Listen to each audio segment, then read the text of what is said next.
was going to say good morning, but I guess it is still good afternoon. Again, I'm so excited and honored. I live in Boston, and sometimes, you know, there are like so many different Black folks in Boston, right? And the culture is rich, right? But it's nice to be in New Orleans and to be here with y'all and to like, I just keep fangirling at every single Black woman I see. You know, I came from a Black woman. I am a Black woman. I love a Black woman. So this is like my jam, you know. This next poem is also about a Black woman by the name of Margaret Garner. Folks are familiar with Margaret Garner. And if not, she is kind of the character, who the character is based off in Beloved, in Toni Morrison's Beloved, right? But Margaret Garner was a woman who was enslaved. She had 4 kids and a husband. If you look at like some of the history notes, you'll see that her first child was very dark-skinned and, you know, of her husband. But the rest of them, it looked like came from the master, right? Or she was raped by the master. And so there is the story or the reality is that she and her family ran away from slavery, right? And they crossed the Ohio River. And as they were crossing it, they got caught, right? And while the husband began to like fight off these slave catchers, Margaret Garner began to kill her children because she didn't want them back into slavery, right? And she only killed one, right, before they caught her, held a trial to see if she was going to go back to slavery or be killed, and eventually was sold further down south along the Mississippi River into this harsher punishment of slavery, right? So this poem is holding all of that difficult, heavy history. I'm going to ask that you guys move through it with me. The poem is written in 3 parts, right? So it's written one side going down this way, another side going down this way, and then I'll read it across, yeah? So you're going to hear some of the same things. The first side is called Margaret Garner Crosses the Ohio River. And it is in the voice of the Ohio River. Folk stayed gunning toward me like I'm the second coming. Like every McGill ain't a God with purpose. Cross me like a crucifix and I will lay Ohio bare. There is no word for a mother who has lost, just an unjust law rotting sweetly, blighting a fetus into the property of somebody willing to break a woman into a hollow harvest, a sin up yonder child.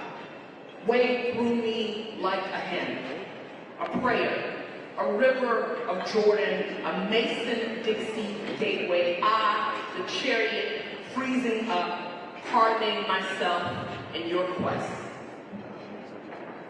Second is called Margaret Garner Crosses the Ohio River, only to get caught and sold down the Mississippi in the voice of the Mississippi River. Like I'm some type of pistol, folks stayed running from me, mercy me. I thinned the bloodline. I deveined the country with a kitchen shank. Mississippi, seldom downriver, there is no sympathy for a child gone to clean sugar, cotton stalk, crowning the bones, cane fields, hankering the mouths, split the family into quarters with a slip of sail, big money, old man river. Steamboat, I may be a wound of water, but can as easily be a tree. Poplar or dogwood, the soil of the South, the blood on my hands, a balm. And this is the third way, and the cross.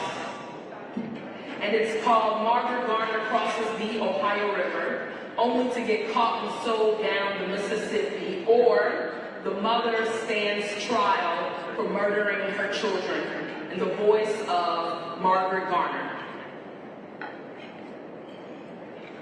Folks stay gunning toward me like I'm some type of pistol, like I'm the second coming. Folk stay running from me like every Medea ain't a god. Mercy me.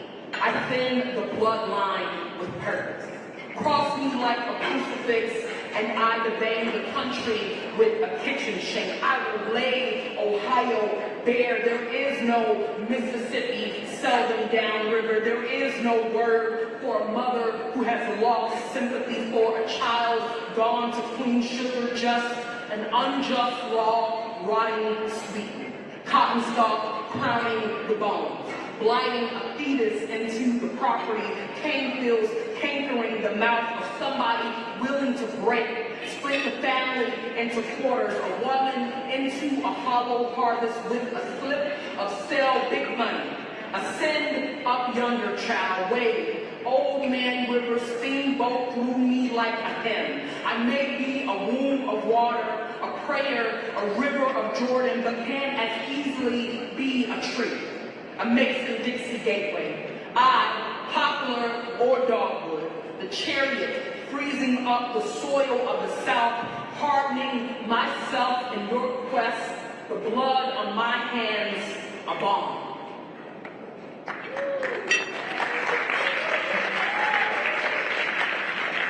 Okay, I know it's hard to put down on forks, so I appreciate those claps, though. Yeah, but I'm just thinking about that and all of the ways when it feels like we don't have power. I think somebody said that earlier, right? Like being oppressed, they make you feel like you don't have power, when the reality is we have it all. And I think about Margaret Garner and the choices she had and how she still, chose to take things into her own hands and to claim her own power and whatever capacities that look like, right? This last poem is also about a Black woman. People know Dorothy Dandridge. Yes, okay, I heard one little woo, I like that. But Dorothy was a famous Black actress, singer. She played Harmon Jones, right? People say she was before her time, but she was before the Civil Rights Movement, right? Which means she didn't get all of the opportunities afforded to her, right? But there's this urban legend, I like to think of it as an urban legend, that says she went to sing in Vegas, right? And she was walking past the pool, and she said, oh my God, I can't wait to get into the water. And they said, we'll have to drain the pool if you get in it, if a Black person gets in it, right? And there's a movie, right, I think Halle Berry plays her, in which she does, in fact, dip her toe into the water. And later on, you can see that they drain the water, right? They drain the water from the pool, and that there are, in fact, Black workers cleaning the pool, right? This poem is an Afrofuturistic reimagination of that story, right?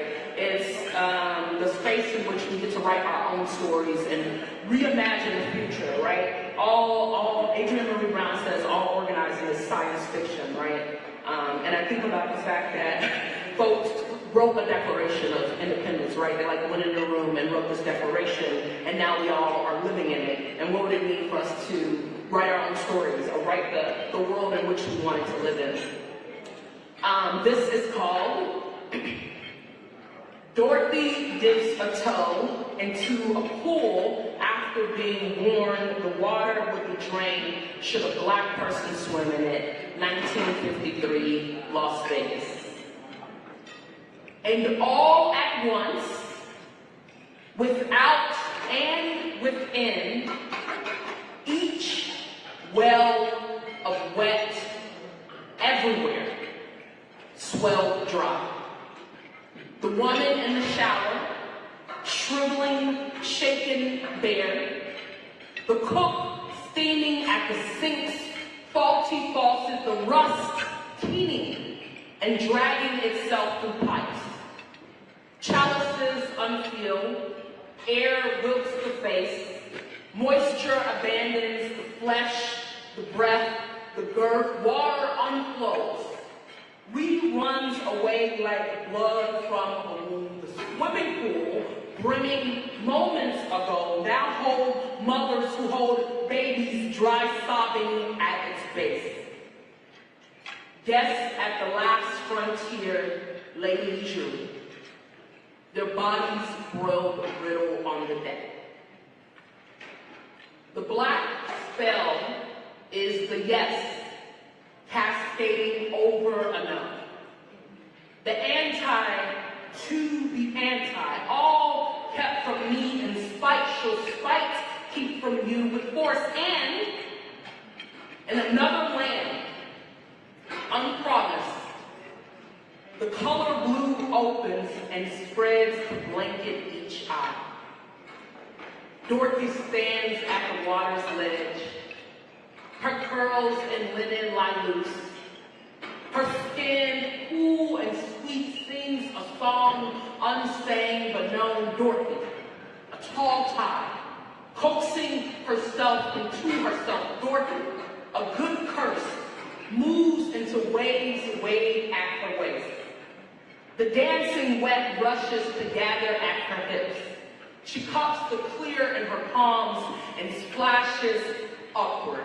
Dorothy raises her arms in ocean rain, urges the body to name itself religion. Dorothy splatters, and ripples bring forth a sanctum. Each droplet is plenty for the city's south side. Each droplet is plenty for the city's south side. A shower gives itself to the children on 83rd playing at the hydrant. A spray fills the pot of collards on a back burner. Another flows through a school's fountain, once lined with lead. Dorothy swishes water into the sugar breeze and it lingers in air. No one thirsts.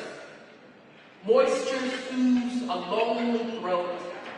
Dew demands a mother's seeds to grow. Dorothy raises the ocean, and oh, I want to tell you how her hands cradle full drops toward the sky.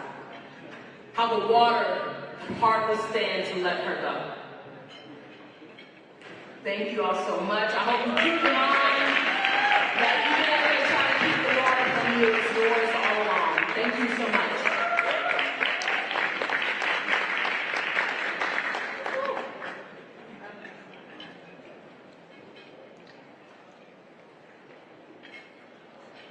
Thank you so much, Portia, for those words of inspiration. Thank you for sharing. I would now like to invite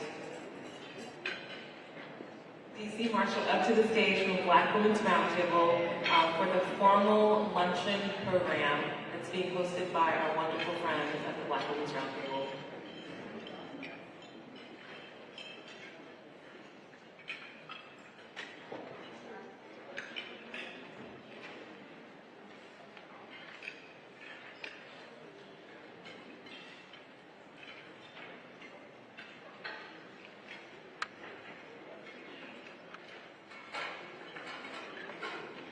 All right, a round of applause for our transition to poet. Wasn't she amazing? A round of applause if you could do a little bit better. We just appreciate your gift. God for you and the way that you and your creative genius were able to bless and encourage the room. So thank you so very much. And as we transition, I am going to, again, for those of you who just joined, my name is DC Marshall, Senior Advisor to Black Women's Roundtable. We're now going to transition. We are streaming live, and so you can tweet and share right now online that we are streaming live on Roland Martin Unfiltered. And so for your friends and colleagues who you believe should be in this conversation, in fact, lots of folks should be in the conversation, we just ask that you share online. Is that okay? Say yes or yes. I know you're eating, or just wink at me. Actually, keep chewing, wink at me, or yes. There we go. All right, and so now we want to bring on, as we transition, a few of the folks who are going to share remarks, and then we're going to have a panel discussion in brief, and two panels this afternoon, one at the state level, two the national level, but again, we're going to make it brief. And so right now, I'm going to bring up for welcome and opening remarks. We're going to do our partners and sponsors. One, Coca-Cola is going to bring remarks, and two, Goldman Sachs is going to bring remarks. And so we are excited and delighted to have, first we're going to have Travis Bergen from Coca-Cola. We're going to have Melanie Campbell come up, and then we're going to bring remarks from our partners and sponsors. So round of applause and our board chairman. So a round of applause for Melanie Campbell. Melanie Campbell, President and CEO of National Coalition on Black City Participation. Then we will have our board chair, D. Thomas W. Dortch. And then we will have our partners. We're going to have Coca-Cola and Asahi Pompey from Goldman Sachs for all of you who are following the amazing work for 1 million Black women and in that order. Round of applause now. Sister D.C. Marshall, a round of applause. I practice for our license when it comes to teaching. But girlfriends pray, follow D also. You need to have a sister to bring in the spirit and pray. That's my sister. Matter of fact, we don't need you to do inspiration. So thank you all, those who are watching online, and thank all of you all in this room for just being here in the moment. Yes, we're here, obviously, for Essence Festival in person, live and in person. And it's a party with a purpose, as Tom Jordan always says. And so this purpose is what we're here for today. I want to thank Oxfam for America, Sophia,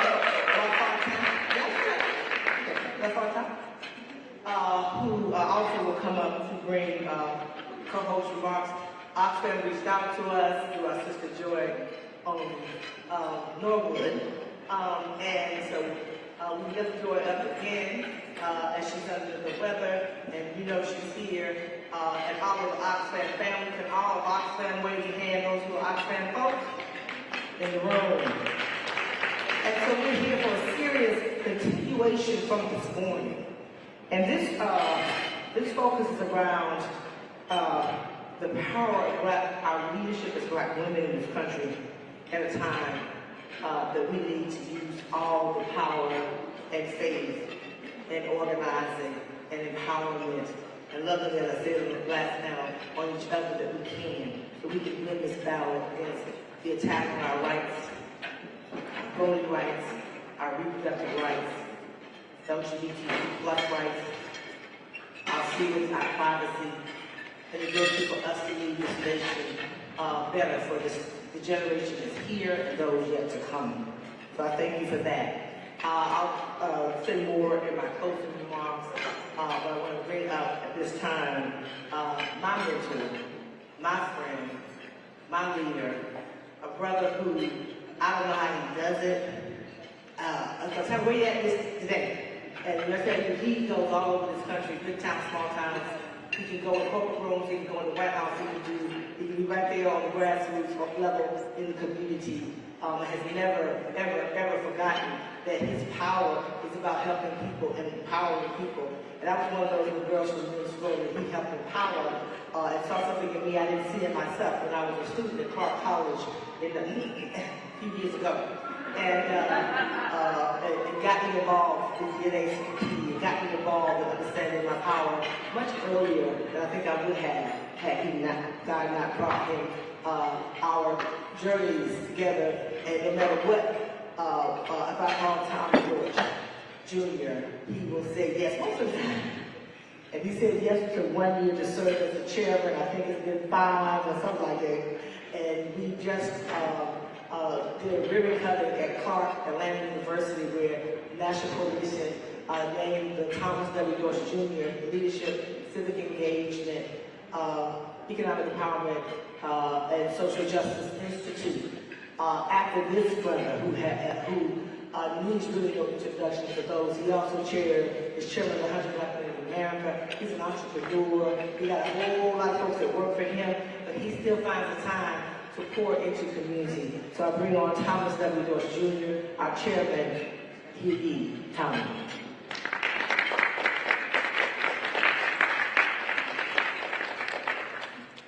Well, good afternoon. I know there's a lot in store for today, but I want to welcome each of you here. I want to, of course, thank our phenomenal corporate partners who've been with us over all of this time and who continue to make a difference in all of our communities. You'll hear from them in a few minutes. But today is a time of challenge for all of us. While Tom Joyner took it to the next level, it was my sister Susan Taylor who originally said party with purpose. And that's what Essence turned out to be every year. And what we have to do is remember the purpose and not the party. Right now, we don't have time to party in this nation while democracy is under attack. And we see it over and over again. I'm from Georgia. 54% of all the people in Georgia are women. 31% African American, 16% Hispanic Latino American, about 2% Asian American. We make up the majority, but it's white men in our state who are afraid of losing that power. They're afraid throughout this nation of losing that power. And so what they're busy doing is trying to ensure that they're going to stay in control over and over and over the decades, and we cannot allow that to happen. So it's up to us. You know, it's amazing. I have 7 granddaughters out of my 14 grandchildren. I turned 72 in April of this year. I grew up during the time of segregation. I never, ever thought I'd see it again in this nation, where people are fighting in terms of keeping all of the citizens of this nation from having access.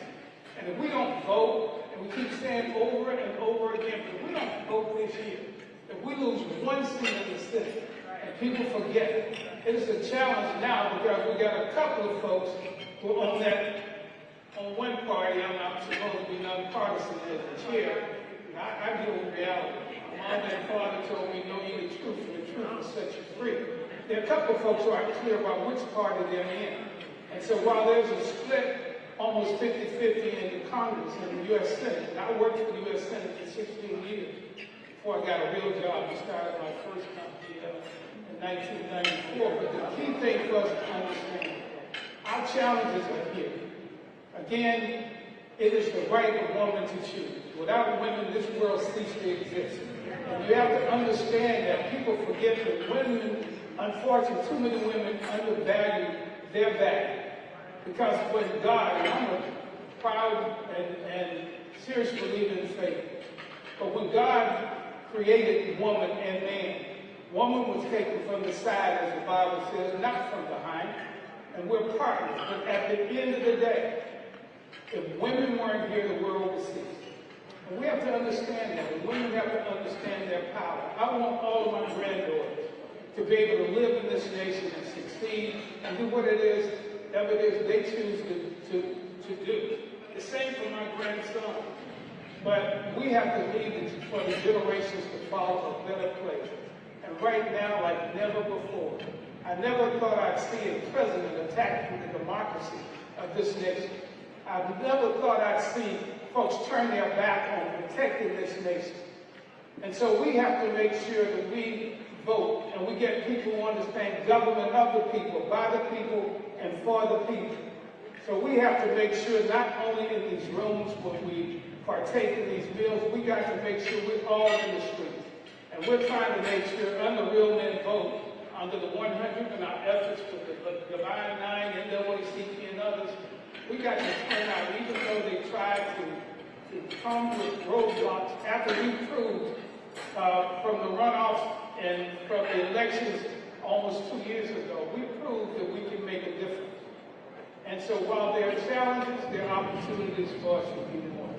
So I want to thank you for what you do, my sister and my mentee and lady who's been for nothing. Give it up, Melanie.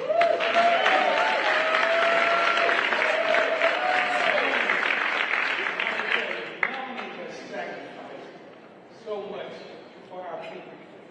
She could have taken a corporate job. She could be anywhere she wanted.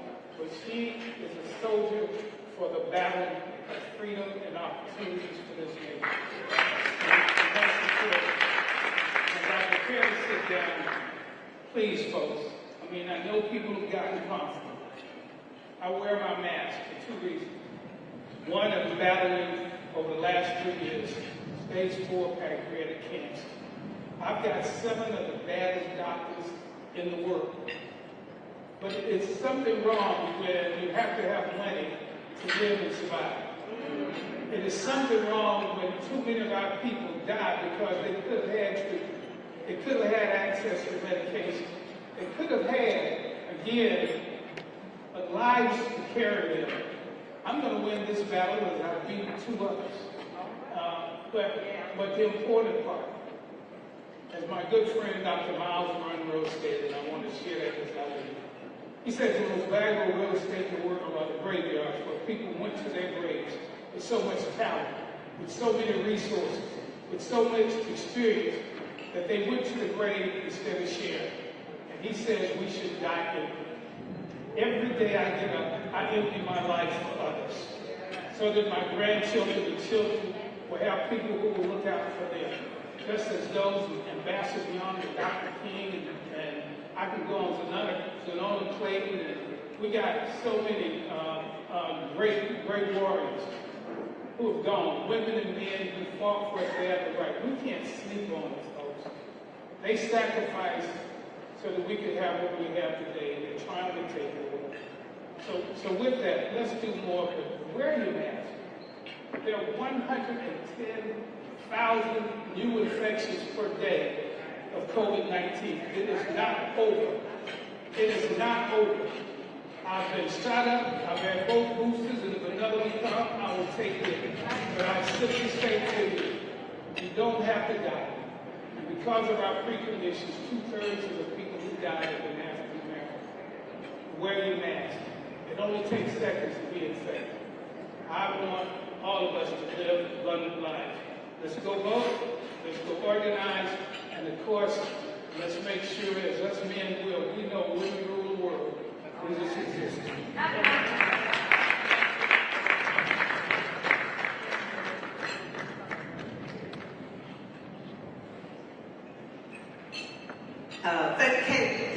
I want y'all to stand up for Tommy Bush.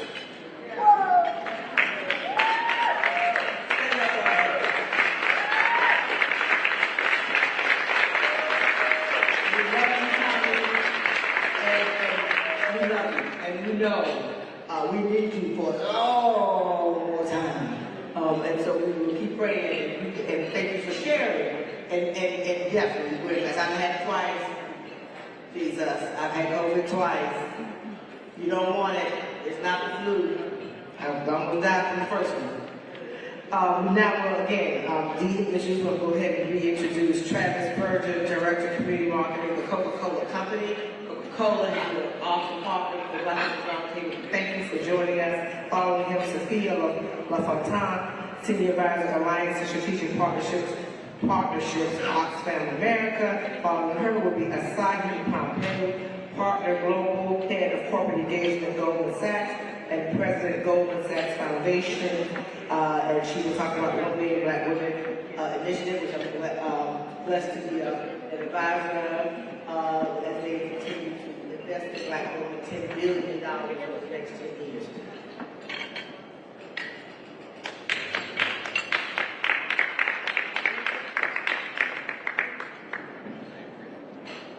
Good afternoon, everyone. Thank you so much for the invitation. At the Coca-Cola Company, we are empowered in the vision of uplifting our communities and really kind of being that force behind that part. So thank you so much for that. It's one of those things where we take great pride in our partnership, right? And you understand what you're going to be doing what, and that's steadfastness forward. It's a testament to your organization that we're standing together almost 20 years, right? So we just know that we're here. We're going to always be there. And to take that commitment to the next level. I know I'm 5 months into the organization. 5 months into my work also to mental justice family. So I'm going to take this time to really embrace, learn, as they say, lean in, and really feel good that force. So thank you so much for the invitation, and I look forward to it.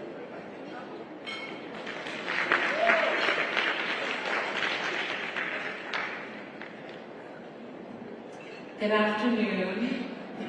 Thank you all for hanging out with us on this amazing Friday and for all of these incredible speakers. Again, my name is Sophia LaFontaine. I'm going to keep my remarks brief. First, I want to say hi, Mom. Thank you for watching from Shreveport, Louisiana. And I just want to say it's just been an honor and a pleasure for an organization like Oxfam to partner with the Black Women's Roundtable, Mississippi Black Women's Roundtable, Women in Progress, etc. We really do believe that those that are closest to the issue should be leading the way. And so it's just been an incredible experience to be able to help bring this event to life. And I look forward to hopefully more events like this in the future. So thank you so much for staying with us for the rest of the afternoon.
Good afternoon.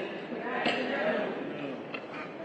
Just like moons and like suns, with the certainty of tides, just like hope springing high, still I rise. Bringing the gifts that my ancestors gave, I am the dream and the hope of the slave. I rise, I rise, I rise.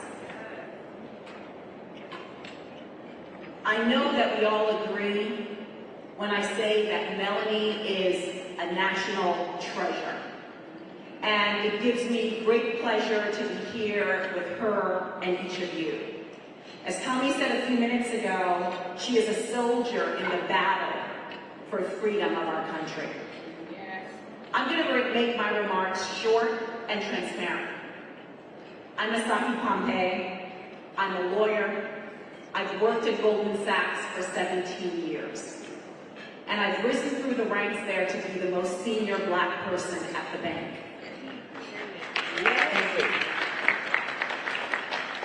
I'm the daughter of Caribbean immigrants. I'm the daughter of Edith and the granddaughter of Blanche. Now, there are three things that I want to share with you. One, awareness. Last year, we launched an initiative called 1 Million Black Women. Simply put, and I know many of you are aware of the initiative, but I want to bring awareness to everyone. Simply put, it is the largest commitment ever in the history of this country, specifically focused on Black women. $10 billion of debt and equity investments, and on top of that, $100 million in philanthropic capital to impact the lives of at least 1 million Black women and girls over the next 10 years. Yes. Second thing is how this initiative was birthed. This initiative was born of Black women, by Black women, for Black women.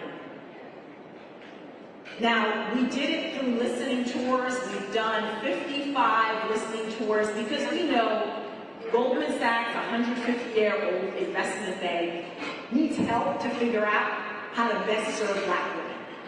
So this was a humble Goldman Sachs. This is a listening Goldman Sachs that says this must be, and I'm going to say that again, must be co-created with Black women. And so we've been conducting listening tours, and this is an invitation will continue to do listening tours, join us. We need you as to how to deploy that $10 billion in terms of investment and philanthropic capital by Black women, for Black women, with Black women. We know that Black women are foundational to our families and to our communities, but even more so to this country. The last thing is, we also know that none of this would be possible without our voting rights and without a fair and democratic system to operate in. So we are privileged to have the mighty Melanie with us on the advisory council of 1 Million Black Women. So together, out of the huts of history's shame, we rise. Up from the past that's rooted in pain, we rise. Join 1 Million Black Women. I thank you very much.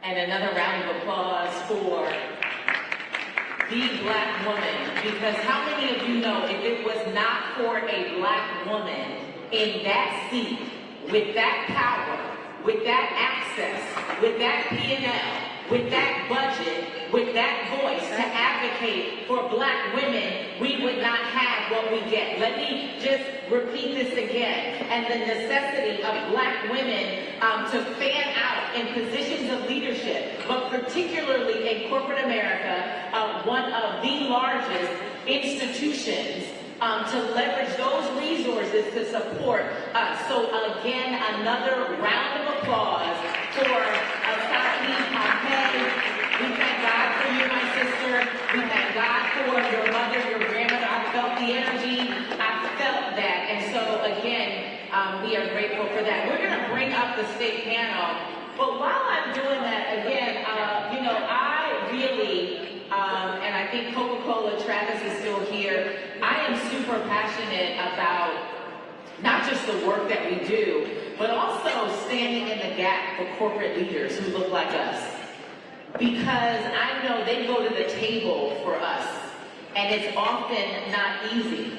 And so keep them in your thoughts and in your prayers that while we vote people into office to advocate for us, we also shall hold space for those who are also in corporate positions to make sure that the resources continue to support folks who look like us. Does that make sense? Say yes or yes? Yes. All right, yes and yes. And so now, without further ado, I am going to bring up the state panel, and I want to welcome you all to this discussion. A very timely discussion, a continuation of what we talked about and some of what you heard this morning. So I want to welcome you to the Black Women Leaders Power Table Talk number 1. And I'm going to have them introduce themselves and really just connect the dots from the conversation that we started this morning. So a round of applause for Helen Butler, Luana Brown, Olivia Duncan, Letitia, actually Tamika Ramsey, the Honorable Sheila Tyson, Anaya Vines, Cassandra, and Stephanie Williams. Round of applause. And so, who you are seeing here on the stage is an extension of the Black Women's Roundtable and the leaders on the ground. And so what we're going to talk about today is really connecting the dots. Our theme is our bodies and our votes. And so we really want to hear from these state leaders. We want to hear from them what their thoughts and their insights and their views are on the ground, because they have a very unique perspective. We need them on the ground. And so the conversation and the question that I'm going to ask to the leaders on the stage is really about you know, if you think about where we are right now, we are really in a conversation about the state of Black women mid-year, midterm. Yes or yes? The state of women and the state of Black women in particular mid-year, midterm. Yes or yes? It's the state of Black women mid-year, midterm, right? The state of us.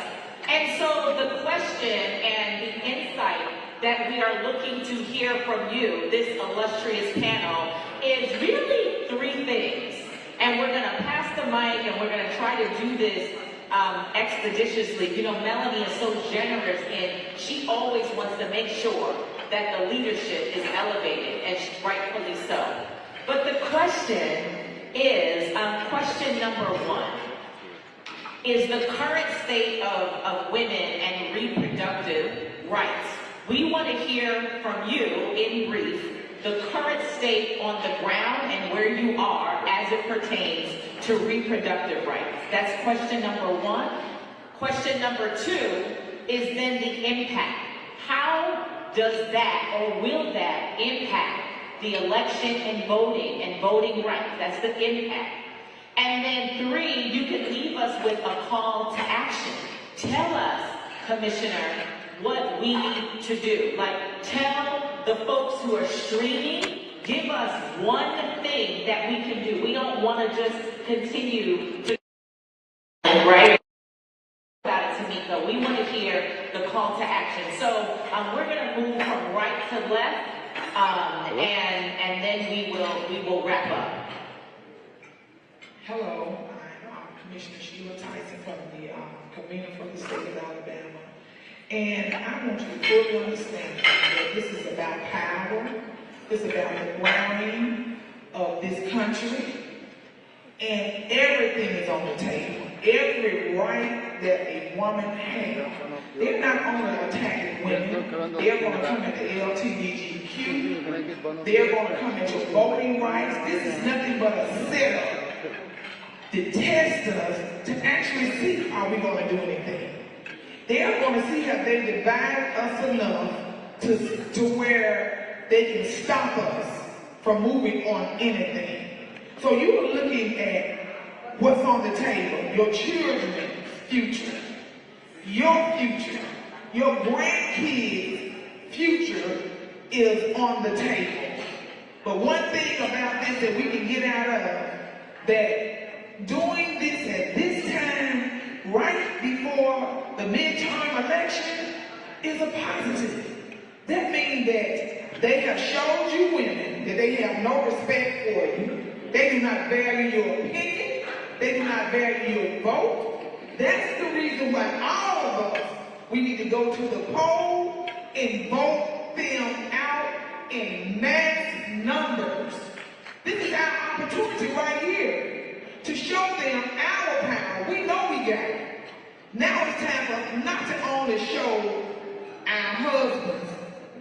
We got to show the White House. We got to show our State House. We got to show our City Hall. We got to show down to the constable. You got to vote everyone out, whether they black, white, woman, or man, that don't have the same beliefs that we have, to put the future in the place where it needs to be for all people. And we are not going back. Round of applause for the Honorable Sheila Tyson, Commissioner, Jefferson County, Alabama Commissioner and Convener of Black Women's Roundtable. Awesome, thank you. Good afternoon. So my name is Janai Brown. I'm co-convener with Black Women's Roundtable in Maryland, Washington, D.C. And I feel like at this point, I don't even know what else to say to Sheila. But fortunately, one of the things that's happening in our area is that we do still have those reproductive rights for women in Maryland and in D.C. And right now, they are getting prepared for the onslaught of women that are going to be coming to the area to receive services. So in that regard, I am happy about that. However, as Sheila said, we need to fight for our rights back. We cannot let this go on. You know, we already know that this has been in action under the table and behind the scenes for years. And now this agenda has come to fruition, and now is the time that we need to mobilize. Now is the time that we need to talk about all the issues that we need to change, and we need to get out, we need to vote, get a bus, get a van, put everybody in it that you know is a voting age, get them to the polls, and as Sheila said, people who do not have your rights in mind, people who do not have your personhood in mind, vote them out. Vote them out and put people in office who share your views, who share your values, and who are going to be looking out, as she said, for all people, not just for a select few. Awesome. Thank you so much, Morial Brown. Good afternoon. I am Stephanie Williams. I'm proud to be the convener of the Black Women's Roundtable in Kalamazoo, Michigan. So women are beyond pissed off, but that's a good thing, because we've taken that passivity to the highest level possible. Number one, we're taking care of ourselves. With everything, DC, that's going on, we want to be mentally, spiritually, and ready for the fight, secure and sound. So we're really taking care of ourselves with coaching, with counseling, looking at issues of trauma, so that we can have our folks ready when it comes to mobilizing, strategizing, organizing, running for office, and actually helping the candidates that we care about run for office as well. So we're really looking at how do we maintain longevity for Black women in our community, especially through our resilience, being able to pivot, whether it's in a pandemic or even a recession where jobs are not as plenty and plentiful as we would want them to be, and then taking those issues like we're sitting at the kitchen table and making it real for us. Those discussions that we're having, changing the narrative about how this truly impacts Black women, our families, our households, our men in our communities, especially when it comes to healthcare access, and how we can counteract all of that through the ballot box. So in short, we're building power. We're coming together collectively, increasing our capacity, supporting Black businesses, Black-led organizations from grassroots to grass seed, volunteering and mobilizing, educating, and getting out the vote. And lastly, I'm going to say this. We want to vote for people that look like us. So we need to continue to recruit Black women and girls. Get them ready for office. Train them on how to run campaigns. Learn how to collect the data and use that so we have the science so we can continue to win. Because when we win, they push back, we vibrate higher, we keep winning and winning and winning. Wow, all right. Round of applause for Stephanie Williams, convener, Kalamazoo.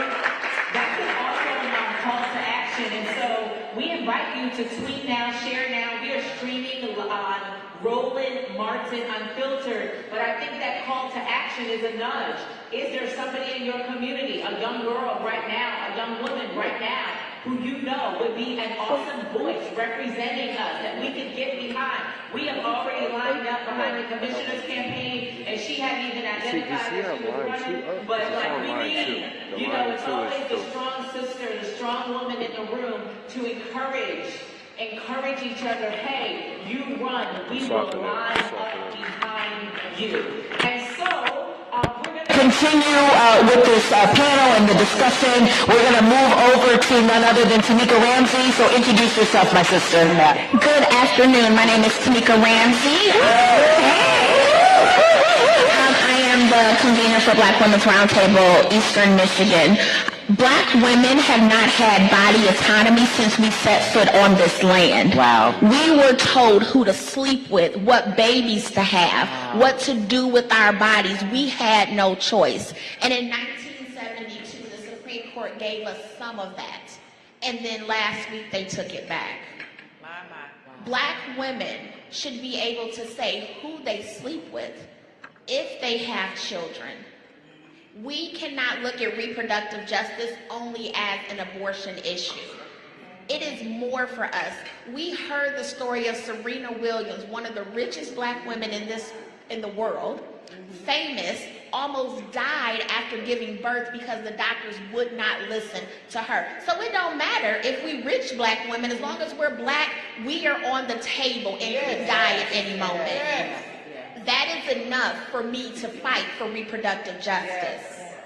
I need to be able, my daughter needs to be able to have a child and survive, or not have a child and still have a good quality of health.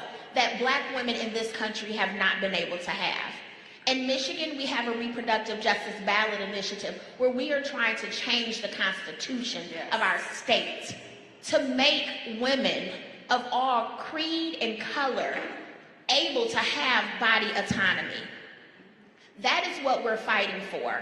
And I'm so sorry that in 2022, that women, young girls have to fight because we've already fought this and won. And they got mad and they came and changed it. And the reason they were able to change it is because the president at the time put people in place. And so now we have to vote for people and put them in position so that we can rectify this problem. Voting is only part of it.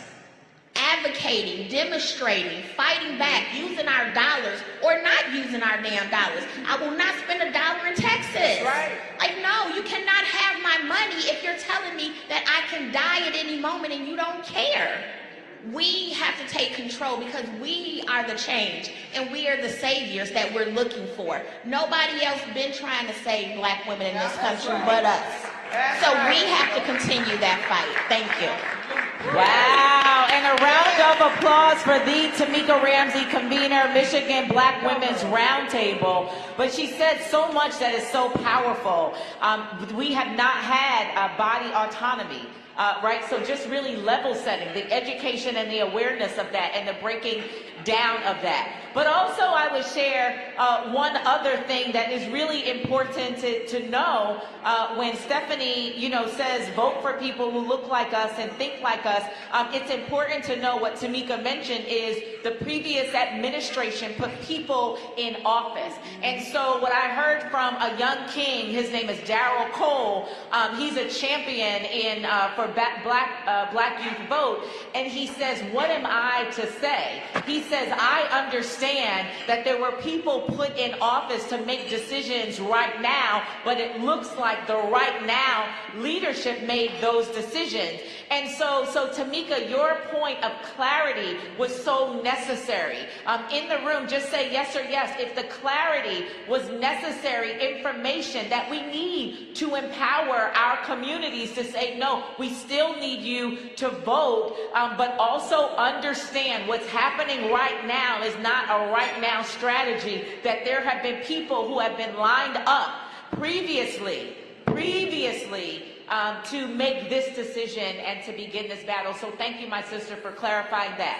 And so again, I'm going to go right to social media, because if this information is helpful, it's useful, it's educational, then we just ask you to share online. Just share online this conversation. Share and follow these ladies, these women who are champions and generals on the ground, and so we can keep this conversation going. All right? And so now we're going to move over to the next general on the ground. Please introduce yourself, the Helen Butler. Well, thank you, Dee. What can I say? It's all been said. I'm Helen Butler, convener of the Georgia Black Women's Roundtable. And in Georgia, we've been on the news, and we're still in the news. In Georgia, women still have reproductive rights to a degree.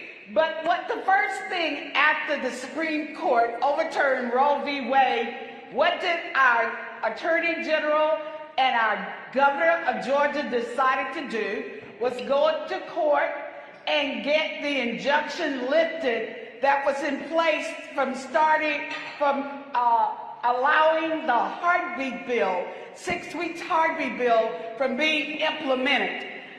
Again, this was because, as someone has already said today, in Georgia, in 2020, we exercised our rights, our power to vote, and elected and changed not only Georgia, but we changed the country by having 2 U.S. senators elected. And so what does Georgia do? It came back and put in place a voter suppression bill called SB 202. But despite that, we still had a large turnout. We're educating people about the problems and the barriers that are in place. But we are not going to let them steal our joy. Because we understand that power that we have in our vote, numbers matter. Did you hear me? Numbers matter. So if we turn out in massive numbers, we can overturn all of these barriers that they're trying to put in place. So we've got to be good stewards. Someone said earlier in the panel that we must act 365 days a year.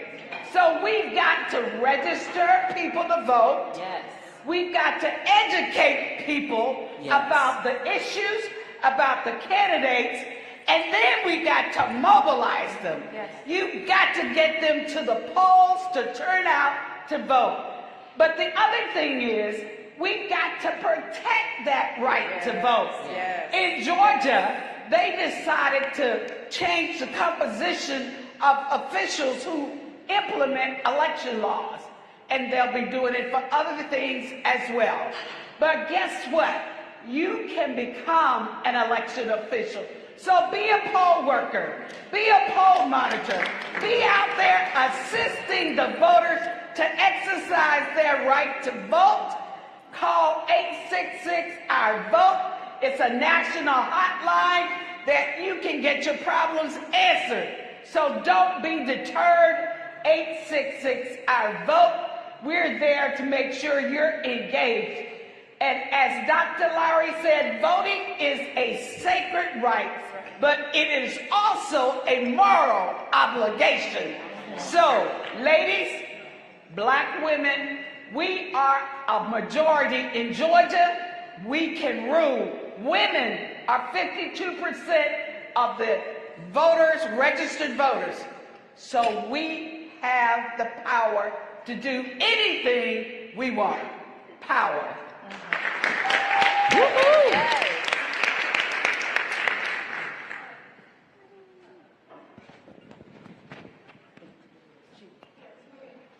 And none other, that was the Helen Butler, convener, Georgia Black Women's Roundtable. Thank you so much, Helen. We're going to move to the back. Hello, I am Olivia Duncan. I am an organizer for Georgia Stand Up, and I just want to say, first and foremost, thank you, Ms. Campbell. Thank you, Black Women's Roundtable, and Black Youth Vote for allowing myself and my sister Anaya to take up this space and not only be educated, but amplify the voices of the Black youth. In Georgia, like Ms. Butler said, it's not doing well. We've been experiencing voter suppression since 2019, since 2018, since 2020, since 2021, and now again in 2022. The college students have been experiencing this since my freshman year, when we were trying to vote for Stacey Abrams, and we did everything to mobilize and organize and get to the polls, and we got to the polls and they said that we're at the wrong polls. Then there were issues at the polls, and it's the polling times have closed and we missed it. So it's time for us to change that. Same with reproductive justice. The heartbeat bill was signed back in 2019, and here it is back again in our faces, and it's time for that to change. It's time to vote these people out. I know that this can be discouraging for the youth to want to go vote when we see that these people are still not making decisions in our favor, but it's time for us to step up and bridge the gap and educate ourselves and encourage ourselves to go and make these changes. Black Youth Vote. Hello, everyone. Hi. If everyone can repeat after me, it is our duty to fight for our freedom. It is our duty to fight for our freedom. It is our duty to win. It is our duty to win. We must love each other and support each other. We must love each other and support each other. We have nothing to lose but our chains. We have nothing to lose but our chains. Thank you. That's a segment of this. But hello, everyone. My name is Anaya Vines. I am a graduate of Howard University. I am also the founder of a nonprofit organization called the Live Movement, a national HBCU coalition, standing on the foundation that we must live for those who have died. Shout out to Miss Melanie, shout out to Black Women's Roundtable, to Georgia Stand Up, Miss Deborah Scott. Thank you so much, and of course, Black Youth Vote. Action item that I would say for those of my generation and those that are coming after me, just because the Roe v. Wade might not directly affect your state does not mean it does not affect you. Yes. When one woman's rights is affected, all women's rights are affected. Yes. That means that they do not look at us, women, as people. Our human rights are being affected. So I believe since 1972, behind the scenes, there has been active movement so that here, at the time of 2022, Roe v. Wade is overturned. They have not stopped. So we cannot stop. Yes. Our generation cannot stop. Yes. Our leaders cannot stop. Particularly our Black students cannot stop. I look at HBCUs and I see a plethora of opportunities because you have one space in which Black students, when men and women come together and they are at an age where they can vote. Yes. That is a prime opportunity to mobilize. So my organization focuses on training for mobilization on campus and off campus. These are prime opportunities. So I believe that if we focus on mobilizing students in particular and just uplifting HBCU students for doing that, I feel like there will definitely be a push in the voting polls. And also, just to be completely frank, and I was thinking, should I really say this, but a lot of people don't understand, especially those that overturned Roe v. Wade. Just because that's been overturned, that does not mean abortions are going to stop. Let's be completely honest, especially Black women. We know there are various ways of aborting children, but Roe v. Wade being overturned means that the path to a healthy way of abortion is not available for us anymore. So let's please just support one another. Though, again, it might not be affecting your direct state, does not mean it affects you. If our rights are under attack, we must stand up and fight back because no one's going to fight for us but us. And that was the Anaya Vines. We are so grateful for you, organizer of the Live Movement and BYV, Howard University, HU. Oh, come on, sis, you did that. And so we are grateful for you and Miss Olivia Duncan, organizer as well, Georgia Stand Up, BYV. Thank you so very much. And so much has been said, but while we have a few remaining moments, I want to give the floor to you all, the leaders, in terms of what has not been said that needs to be said as it pertains to our bodies and our votes and taking your hands off our bodies and our votes. What hasn't been said that needs to be said in terms of impact on the midterm election, and the call to action is really important. So with our final few minutes, anyone who wants to chime in, go right ahead. Yes, I think that we need to talk to white women. Just lay it on the table. Because they married to the ones that's actually passing these bills. You're going to tell me that your daughters, all of their lives is at stake, but you have no control and no power in your own home? You can't tell me that. Start closing those bedroom doors. And your legs while you're at it. What? And then open your mouth and tell them that they are not going to treat women like this. Because that bill affects your life whether you believe it or not. You don't know whether it's going to affect your child, your grandkids, your niece, your church member. White women, you got to stand up with us. And you got to fight with us. And let these men know that they are wrong and they cannot control your vote and your power. Because it was disrespectful to white women just like it was for other women.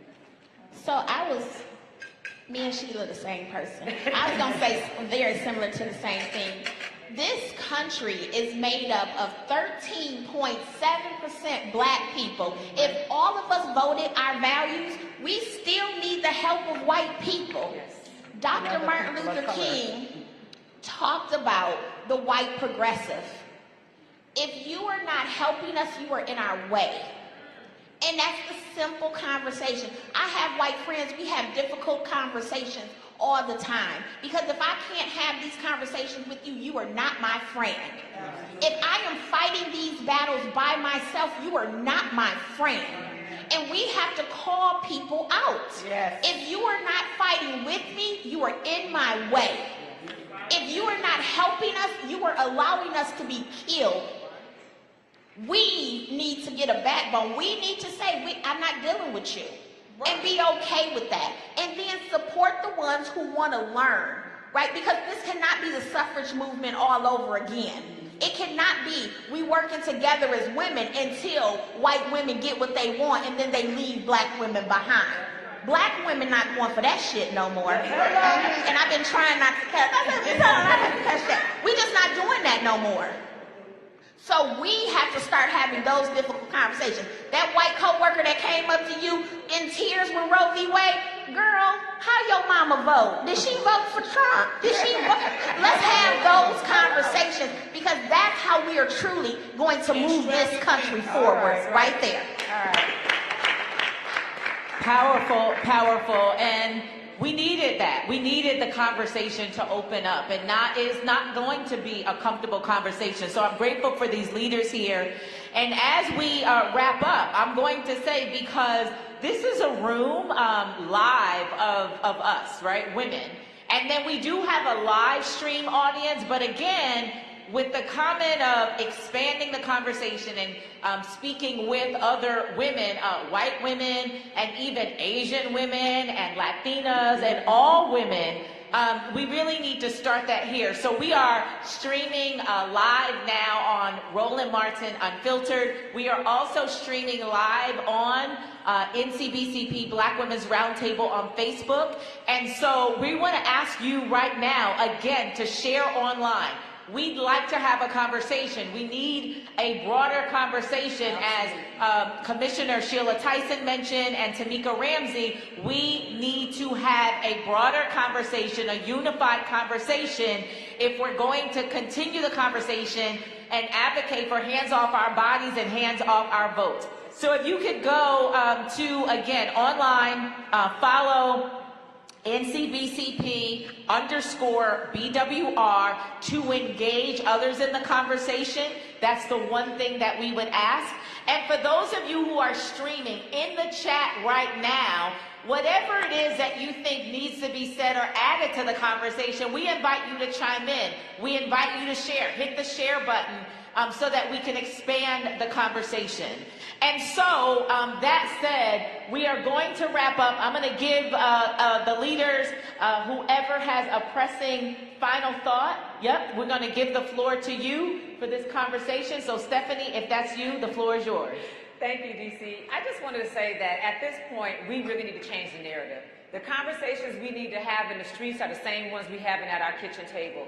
Talk to your mothers, your grandmothers, the younger girls about reproductive justice. The right to have a child, to not have a child, to raise that family in a safe community, a welcoming community. The right to be able to go to work and not have to deal with oppression and microaggressions and all those other things that keep us in an unhealthy state. We have to continue perpetuating these real conversations that marinate in the spirit of Black women and younger girls, so we feel comfortable out in the community talking about and projecting our issues to expand our movement that inspires more women and girls to be more proactive, to participate, and to lead. And I hear women say all the time, well, I don't want to run for office. I don't want to be in the front. That's all right, sis. We got a lot of room for you on the side, in the office, in the suite, wherever you want to be. There's room for tools, for technologies, for folks who can do research, who can write grants, who can help write,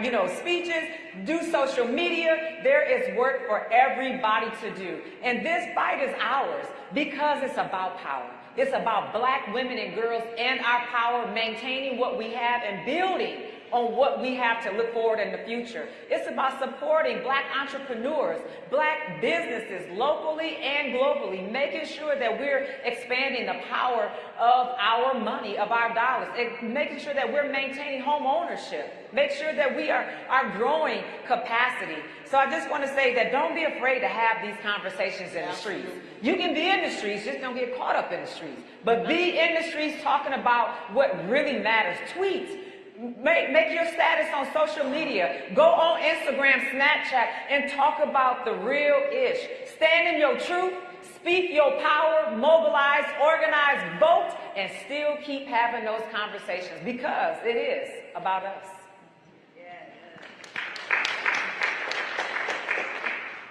I would also say, I'm very loud. You guys can hear me. No, we're streaming. No, we're streaming. We're going to ask you to wrap it, and then we're going to transition. Right. Awesome. I would say to those, especially around my age, please, please, please educate yourself. Don't just think that scrolling on social media on your TL, that means you are updated on everything women's rights. That is not the case. If we want to adequately fight for us and for women in particular, Black women specifically, we need to know what we're fighting against. We need to know the history of women's rights. We need to understand that at the front of every revolution, there has always been Black women. We have been the foundation. We have been the backbone of every major change in America, even before the creation of America. It has been us.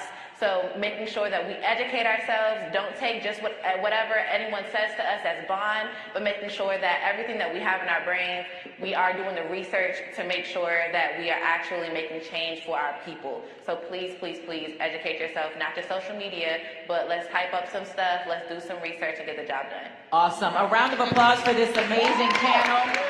And as we transition, a round of applause for this awesome panel. Thank you so much for your voice, your thoughts, your insights. And as they take their seats and we transition to the next panel, I say Black women, you say power table. Black women, power table. Black women, power table. As I say Black women, you say power table. As they transition and take their seats, Black women, power table. Black women, power table. Black women, power table. Black women, power table. Black women, power table. Black women, power table. Awesome, awesome. And now I want to invite Delisa Sanders, Senior Policy Advisor, National Coalition on Black Civic Participation and Black Women's Roundtable, to round out our day, and we are going to be complete. We will be brief in this, the National Leaders Roundtable. So round of applause for Dr. Delisa Sanders. Hey, y'all. Will the next panelists please come to the front? Will our next panelists please come to the front? We're going to pivot now from our communities in our states. We're now going to pivot our minds, bodies, and hearts and spirits onto the national stage. What can we do at the national level? And hopefully throughout this conversation, see and feel the connection between what goes on in our communities actually ends up at the national, as they're all connected for it to work. Come on, my sisters, my sisters. How you doing? You look gorgeous. Oh, look at all these crowns. Oh, my Lord.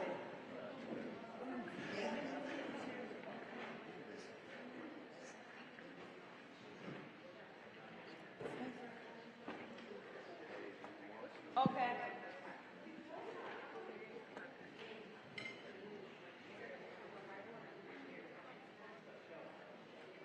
Doesn't matter.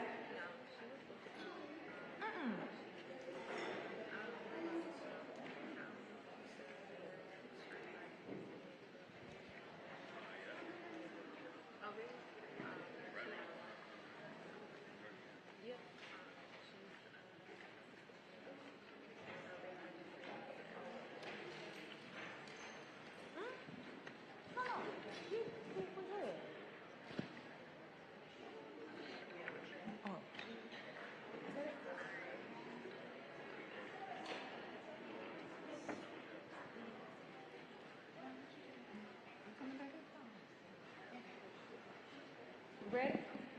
Y'all ready?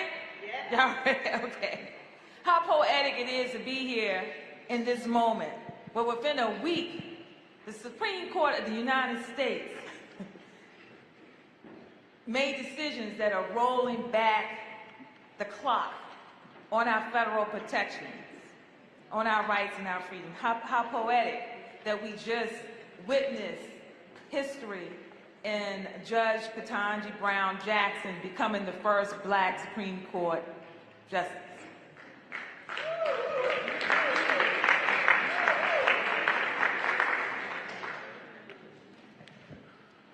I am going to ask each of our panelists to give us your own self-introduction, which includes your name and your organization, but something very powerful and impactful that you would like to share with us.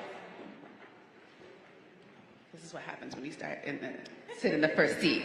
Hello, y'all. My name is Nerve Say Flint. I am the Senior Director of Black Leadership and Engagement at Planned Parenthood Federation of America.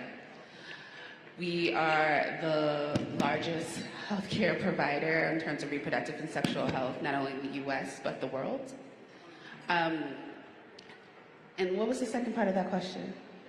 Or it was just the introduction? Okay, all right. So I'm here, I'm happy to hear. I come out of Los Angeles, California.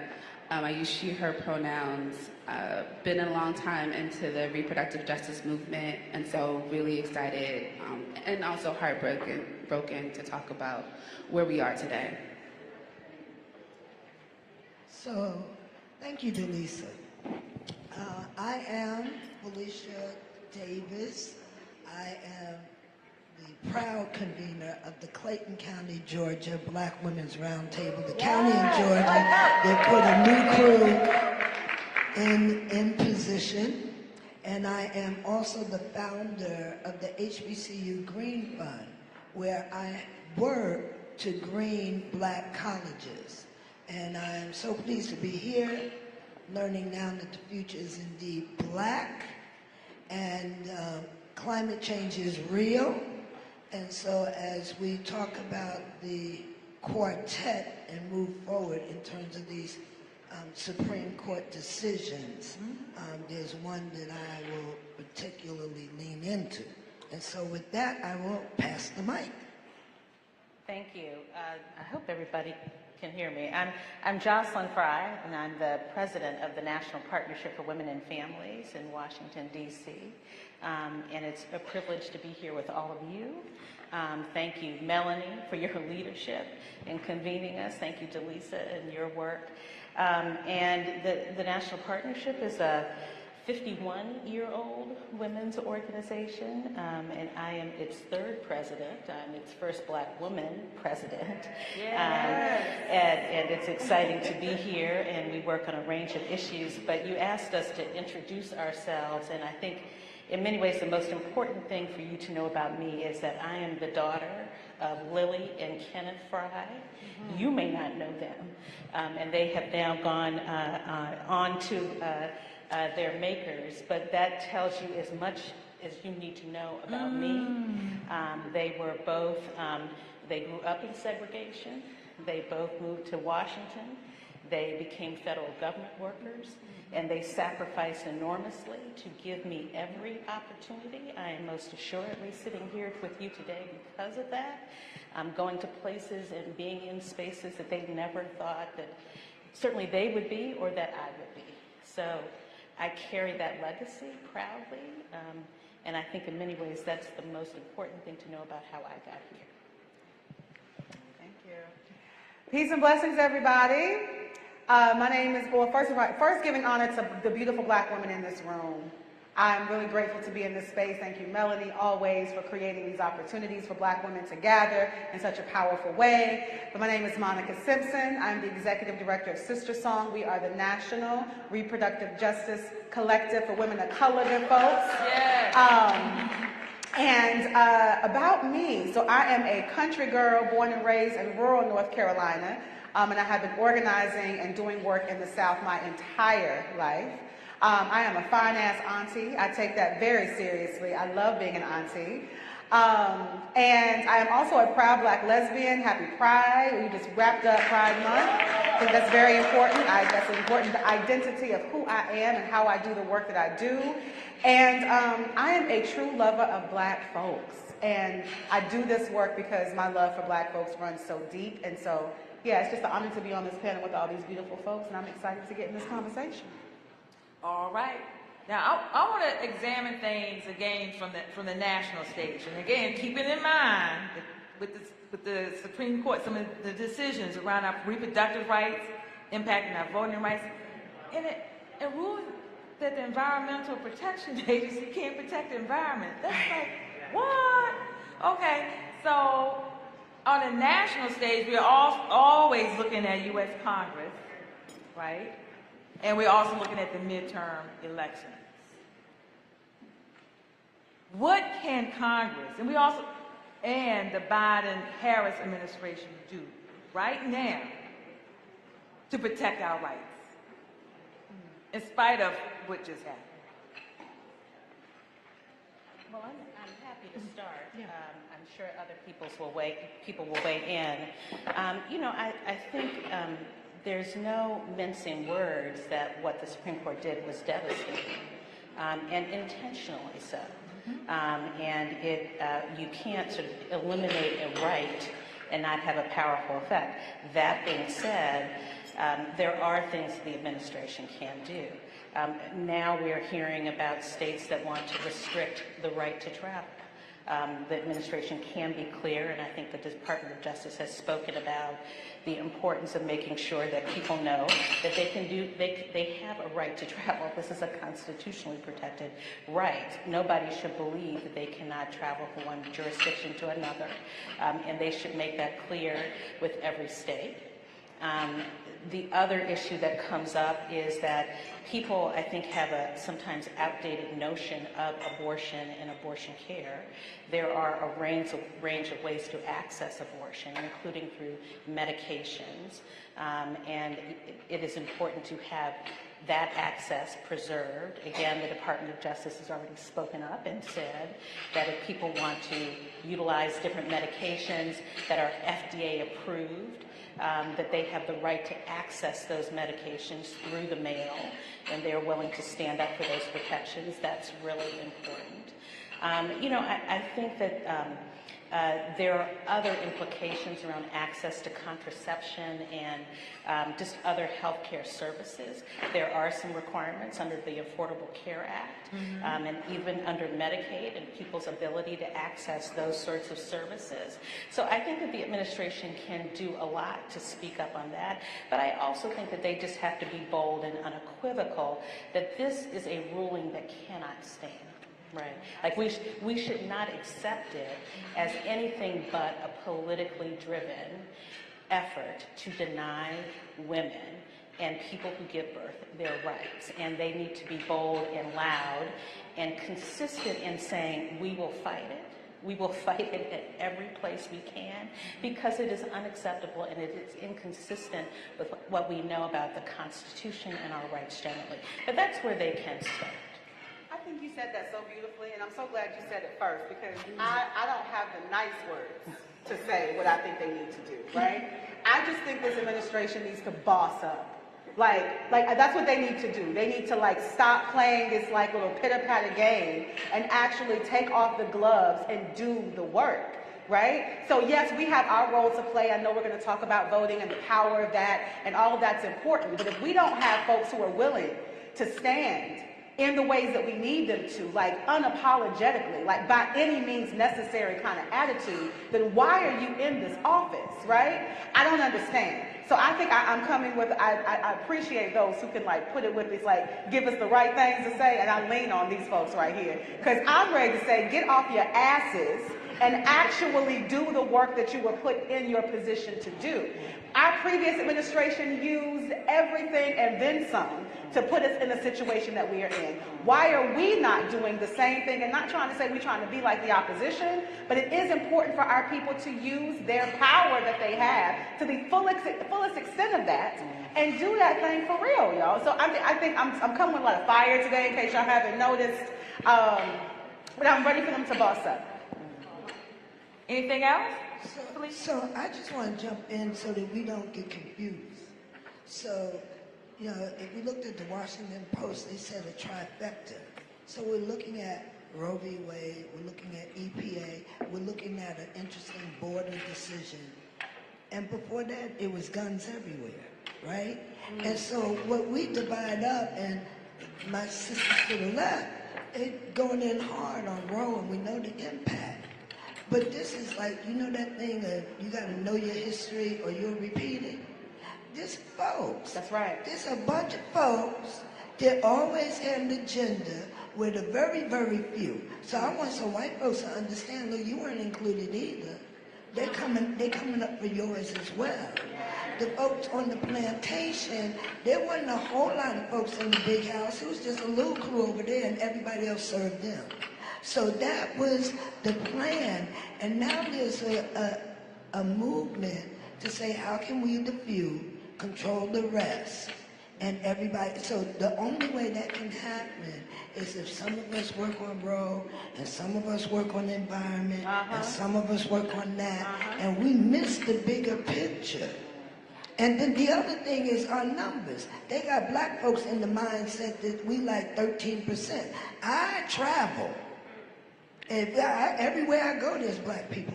Everywhere. I go to South America, there's black people. I go to Africa, there's a lot more black people. I go to Europe, there's plenty of black folks. So the issue and what time it is, we have to understand that we got to make the leap forward. We can't do what we've done. And we have to set an agenda for these young people that enables them to reach for the future. We're going to hold it down. And those of us that are in the blue states where you can get pills, the best thing I heard, you can buy a lot of them if you can afford to, so that we can distribute where they need to be. It's like, I am gangster. So we come to gangster. Yes. Dealing with a sister in a situation, we gonna drive you, we gonna provide you, we gonna do, we've done it for other stuff. And look, I'm not trying to party and get high, I'm trying to save a life. So we got to be there and let it be known. If you come for me, you come for all of us. That's it. So that's what time it is, because this is not a situation we want to. Would that it would be just about abortion.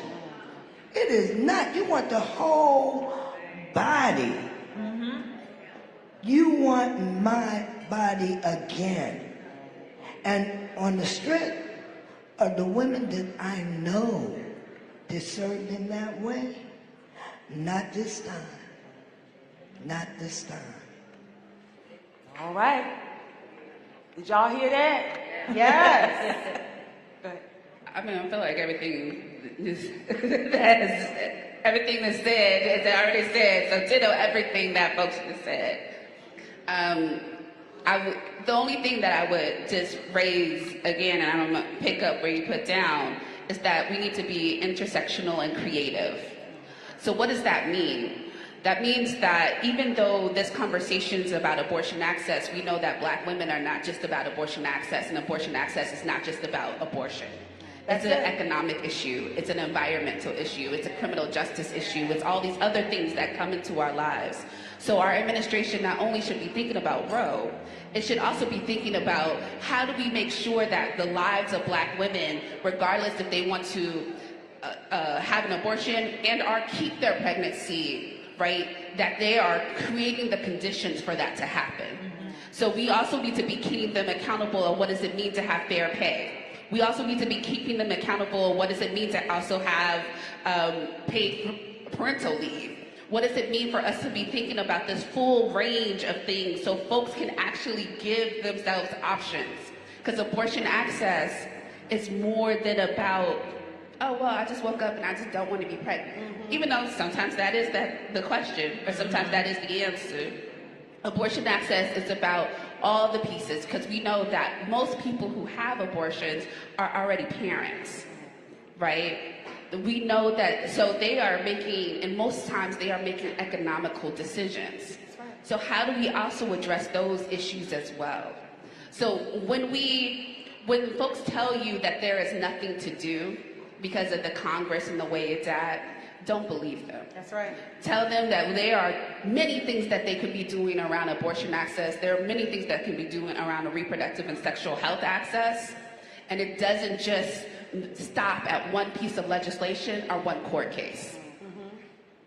That's very important. But I'm hearing a common thread is tell Congress, which pivots me into where we're headed. We're headed to the midterm election. Well, we vote folks in and we vote folks out. What should we be thinking about right now? Also planning, preparing to do for the midterm to impact what's going on. I'm gonna start first. Yeah. Yes, ma'am. I don't want to follow y'all anymore. I think there's a couple of pieces. One, we need to get out and vote, but we also need to hold our folks accountable. I think it's no secret that Black women vote, and we vote at high numbers. We get out there. Older Black women, or more seasoned Black women, are one of the highest propensity voters in the country, right? But we need to also make sure that our vote is getting paid off after they get into office.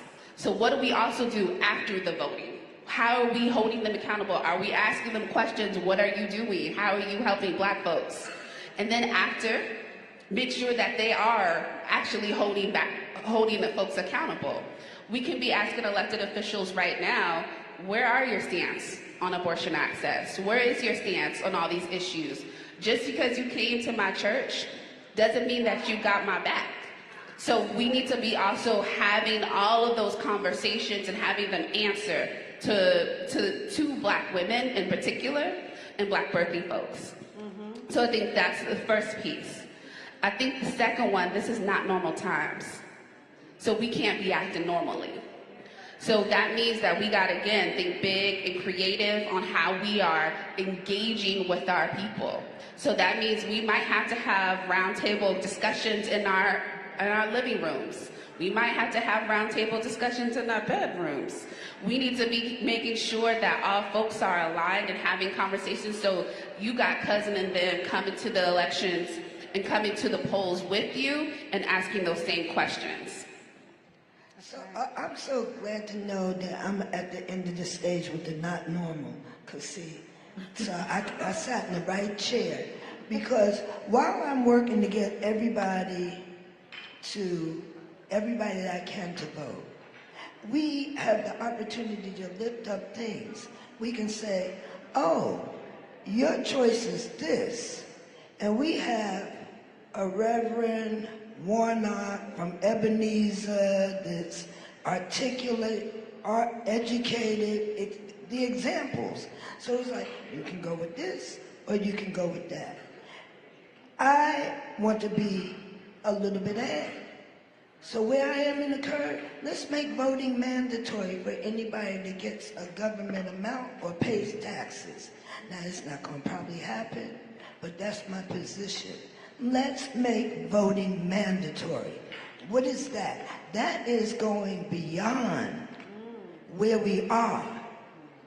And then I want the people with the Constitution to explain, let them get on the page. No, we don't want to do that, because they've had me running against a flow. So I want to change the flow of the river and say, anytime we're in a state where people can visibly try to tear down the government, we need that big change that you're talking about in a bigger vision. So make it mandatory. So in my conversation with young people, I'm saying, yeah, I'm working hard to make sure you're going to have to vote. So you might as well practice now. And that's the way, and thinking that's ahead, because we keep on fighting on the rear. While people, and any time we win, folks start shooting. So we have to have an analysis that deals with white men wanting to have it all for themselves only. And a strategy that, yes, we get our community to turn out because we show the example. what we pick is better than what others pick, and we move from there. Now I have the challenge of following you. I completely agree with what they have said. I think what I would say to anybody, in addition to obviously vote and why that's important, is that all of the issues that we work on are connected to each other. It is not just about your issue. And we have to get out of the mindset that as long as I have what I want or I have my issue protected, that I'm not affected. That's not true. And we have to be clear that even though the conversation at the moment is about abortion and abortion access because of the Roe decision, that is not the only reason why they fought on Roe. That was not the only reason that they stacked the Supreme Court. This is a conversation about power and about control. If you look at the decision from Justice Alito, he tries to dress it up, but he talks very little about women. Doesn't say much about all the issues that we care about, doesn't say anything about that. Tries to just say, this is just a little bit about abortion. We're not going to touch all these other issues. And it's a deceptive ruse to make us try to not understand that what this is really about is just putting the power in the hands of a handful of people in the states, mostly white men, who are against all of our issues, right? The same people who are pushing anti-abortion restrictions are pushing anti-climate restrictions. They're pushing ACA restrictions. They're pushing, all the anti-voting. This is about power. And the way that you push back on that is that you leverage your own power, right? They're fighting so hard because they see the writing on the wall, right? Our numbers, whatever people say our numbers are, they know that if we work together and we collaborate and we don't pay attention to their narrative and just fight, we will win, right? Like that's part of what happened in Georgia. So I think that it's important for us to vote and understand that we work together, we move together, that if one person gets left behind, then that's not satisfactory, because next time it could be us. And we have to understand what the fight is about. The fight is about control and power, right? It's not just about singular issues. It's really about who gets to control our bodies, right? Like who gets to control how we live, how we breathe. That's what the fight is about. So we have to be clear about that. And I think if we are clear about that, if we get out of our silos and we work together, we can accomplish meaningful change.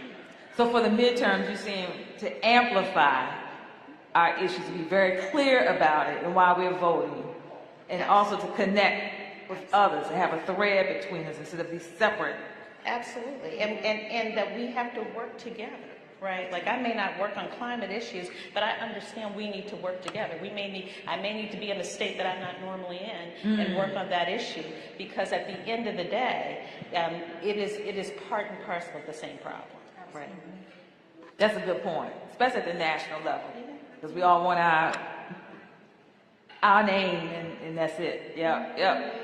Go ahead. No, that's so real. I really appreciate you saying that, because I know that we're having like this national conversation, and it's like we are these national organizations that have name recognition and like the ability to like really reach lots of folks like in one thing. And I think it's important for us as national organizations, and this is something we try to do very intentionally at Sister Song, to not move our voice without making sure that, our members, our folks that we're working with at the state level, that they are actually moving that agenda for us, right? Mm-hmm. And so we're not moving our own agenda. It's like we are doing everything possible to have that direct connection to folks on the ground, so that when we're bringing out messaging, when we're talking about different things, and it's not just coming from us, but it's coming from the folks who are most impacted and most directly connected to the issue. So I just think that's important to name as like national organizations. Not to have that fly-in approach to just say we're showing up, but it's like how are we really building those relationships with folks on the ground to then be able to really influence and impact the way that we do the work. And I think everything that my sisters just said about like why this midterm election is so important is on point. And I think that one thing that's really exciting about this time for me when I think about what's going to go down with this election season is that for once, They can't ignore this question around sexual and reproductive health and bodily autonomy. It is going to be impossible for any person looking and seeking office to get on a platform and not have to have their stance clear, right? They can't dance around this issue anymore because of what has happened with this decision. And so I think that that is going to give us some clear indications on where people's values are and where they lie, and I think that is going to help us as we start to think about what candidates that we need to really move forward in leadership and the ones that we don't. So that's one opportunity that I see, but I just wanted to add to everything that my sisters have already just said. Okay, and we've just had someone join us full of joy, yes, grace and beauty. I'm asking you to do a self-introduction. Yeah. And we're talking about, we're looking at things on a federal level, on a national level. Yes. And after you introduce yourself to everyone, help us understand what we should be doing with Congress right now. What more can Congress be doing right now, given all of the, in particular, the recent Supreme Court decisions? Yeah. And the Biden-Harris administration, they have power right now. Right. So my name is Joy Cheney, and I bring you greetings always on behalf of forever Mayor of New Orleans, Marc Morial. Just left him, that's why I'm running a smidge late, and I apologize. Thank you for your graciousness. I run the Washington Bureau, so I had the policy and the advocacy arm of the National Urban League, and it's my privilege always to join you here. With my sisters on the stage, we're always doing stuff together. So, you know, in terms of what Congress should be doing, they got to get rid of the filibuster. And so you might say, well, what does that have to do with abortion? What does that have to do with voting rights? It has everything to do with it. And it also has to do with what Jocelyn was saying a few minutes ago. This is really about a minority population, a minority group, trying to make sure that they can counteract and that they are using the levers of power in Congress, in the courts, the Electoral College, to make sure that even with a minority of votes, a minority of people, that they can control. It's modern day apartheid. And we have to recognize what's going on. It doesn't really matter the topic, it matters to us. It matters to the people who are going to be influenced, but to them it's all one and the same. And the first people who were identifying this as a through line were Black women. We've been saying, guys, something else is going on here. This isn't about abortion alone. This isn't about voting rights alone. This isn't about gay marriage alone. This is about states' rights.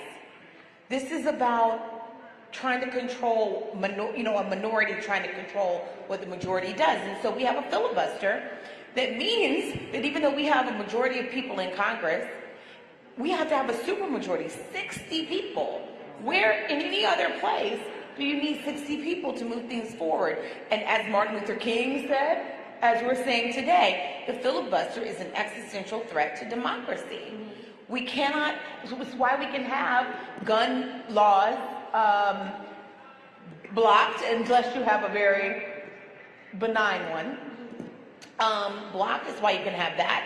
It's why you can have a block on the codification of Roe bill. It's why you can have a block on the voting rights bills that all of us fought so hard for. So Congress has got to figure something out around the filibuster, create a new rule about that, and we need the senators who are going to make that happen. And in terms of the president, in addition to continuing to fight for the filibuster, he's kind of allowed, a desire to see a change on specific issues, but I think we're going to have to talk about it holistically. But I think the president is also going to have to talk about what is really happening. The only people that I hear making all the connections are Black people. I'm going to be perfectly honest with you. They know it's happening. Republicans will tell you it's happening. And Black people, I include Clarence Thomas. He decided to tell us what was happening, much to their chagrin, in his concurrence. I can't. I know. And it's crazy. Black people of all stripes are just telling the truth about what's happening. We need the President of the United States to claim it and to talk about it, what's really going on, and that this is almost a modern civil war. boss up. So we need to have a talk. We need to have a talk with the president. Yeah, it's not just about each individual issue. That can divide us because on any given topic, but we it's might like be in a the different issue place. Just about. It's about the overarching whole strategy that's at play here. I think talking is so great. It just hit me right now. Like, I think we got to talk to the president. We got to talk to these people. And there's a piece of me, like, I'm trying to bring my most authentic self into this conversation with you all today that's tired of talking. Like, what is that thing that we are actually going to do? Right? And so when you brought in this notion of like the modern day apartheid, right? Like, I really appreciate you saying that, because I think that we're going to have to start looking to our global partners and how they have had to handle like those, you know, those authorities that were over them, and how they've had to like really do that collective work and build that collective power to actually make the change happen from movements, from people. Like, we can't, of course, the Supreme Court has showed us that the courts ain't gonna save us. We have everything showing us that the people who are in power are hands are tied behind their backs. They're not saving us. So the movement and the power is gonna come from the people. And so I also just wanted to bring that energy into this conversation, that we're not going to win this fight by policy alone. We're not going to win this fight by voting alone. We're going to have to put that people power behind it and that movement building power behind it, so that they can actually know that we are for real. And you cannot deny the power of the people. Like, when you see that in mass, when you see that collectively, there's no denying that. And we've seen the pictures globally of when there are millions of people in the street together, right? Advocating against a thing or trying to move a thing. And that has literally changed entire governmental structures in global countries. We have to think about what that means in the United States of America too. I agree. Street heat. That's what I call it. Street heat. Come on. We need a lot more street heat. But you asked about Biden and Harris. And my mind is sitting here thinking, what could Joe Biden do? And I'm stuck. So I'm going to park that one. But I do think that Vice President Kamala Harris can show up hard as a sister, right? She can show up as a sister, which is I understand what I'm asking, right? Because the journey there is that you kind of subdue or suppress that a bit. But in this particular moment where I said, they're coming from my babies, they're coming from my bodies, and they've been coming from my brothers, right? So at this moment, I think if she were to step forward, just as a black, South Asian, but black woman, that's what she could do for all of us. Because we understood first time out why we couldn't exactly have that, because you have to be for everybody. But now we understand if we're for ourselves, that's the first step in being for everybody, because anything else is disingenuous on some level.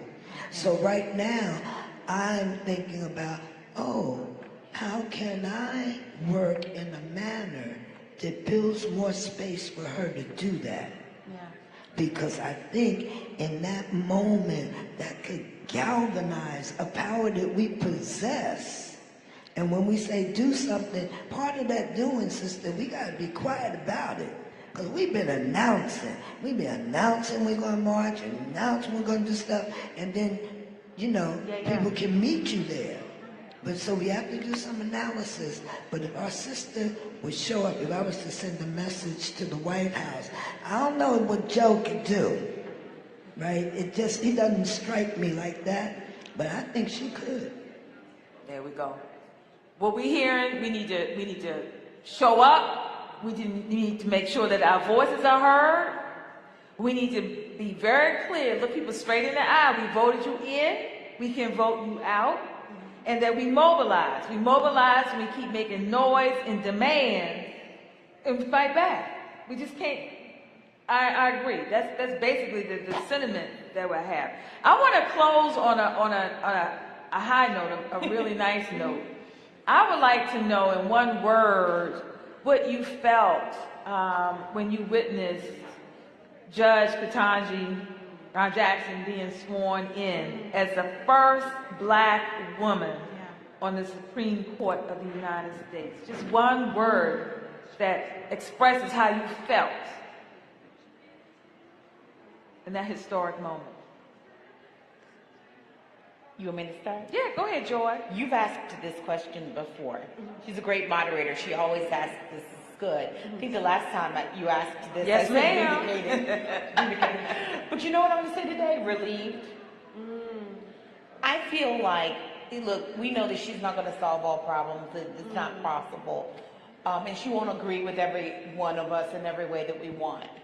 But I'm relieved because I know that someone, not only qualified, competent, but compassionate and authentic, and sort of just in command of her craft is in the court. Yeah. And who is there about the Constitution, right?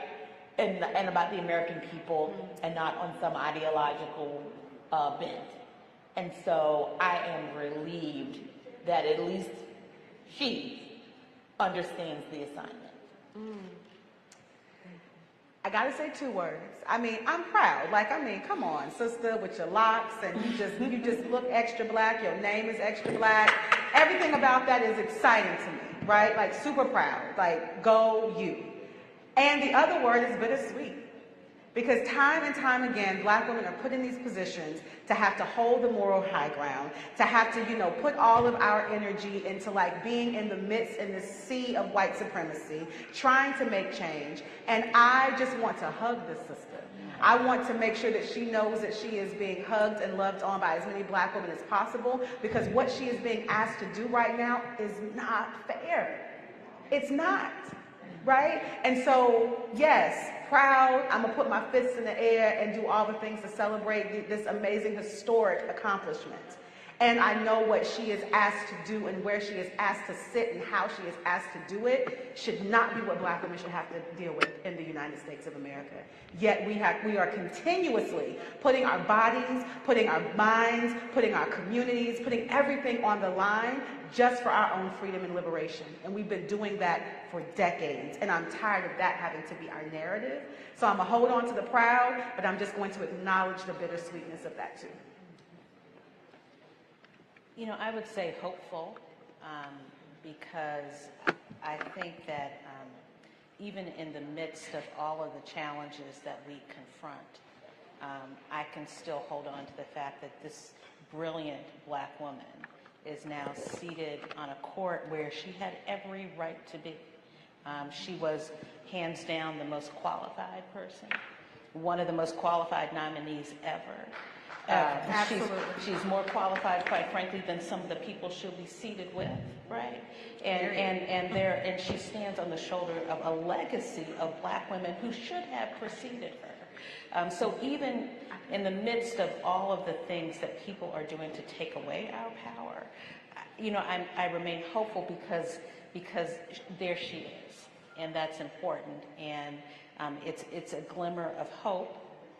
And we need to hold on to that hope because there's so much that people are doing to try to take away those opportunities. And her presence there is important for us, but it's important for all the people and young people who will come behind. So for me, I'm hopeful, and it just gives a little bit of joy. Absolutely. One word. So my one word would be blessed, because I lived to see it. And then for me, like, I share in it. It's just like that, people say, I am Ketanji.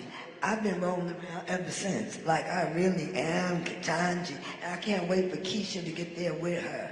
And then little Jamal gonna come on in and we're gonna really turn it around. So I am feeling really, really validated, because I walk around saying the reason why we struggle so hard is because we are the best and the brightest, period. I mean, yes. Best and the brightest, period. And the best and the brightest are given assignments.